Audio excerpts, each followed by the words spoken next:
Angkatan Udara Amerika Serikat mengumumkan bahwa mereka telah berhasil melakukan uji coba senjata hipersonik pada Sabtu 14 Mei lalu. Disebutkan bahwa kecepatan hipersonik 5 kali lebih besar dari kecepatan suara. Sebelumnya, Rusia juga sudah meluncurkan senjata serupa dengan kecepatan 10 kali dari kecepatan suara. Dikutip dari Sky News, tes tersebut dilakukan di Samudra Pasifik, lepas pantai California Selatan. Meski kegiatan dilakukan pada Sabtu lalu, namun hal ini baru dikonfirmasi pada Selasa 17 Mei dini hari waktu setempat. Angkatan Udara Amerika Serikat menyebut booster ARRW menyala dan terbakar selama durasi yang diharapkan. Hipersonik itu diklaim memiliki kecepatan 5 kali dari kecepatan suara.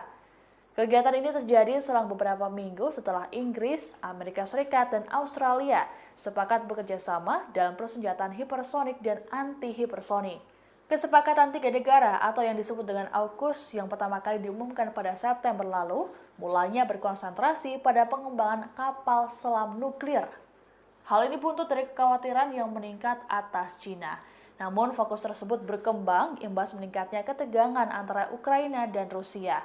Sehingga ketiga negara memasukkan bidang kerjasama baru seperti senjata hipersonik.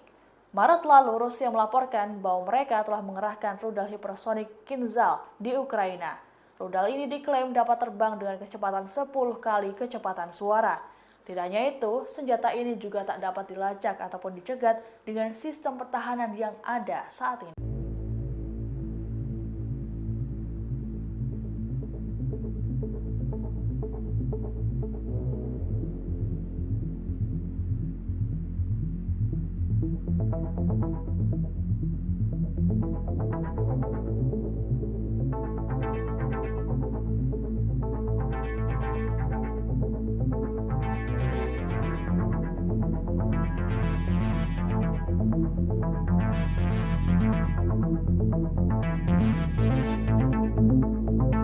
Terima kasih sudah nonton. Jangan lupa like, subscribe, dan share ya.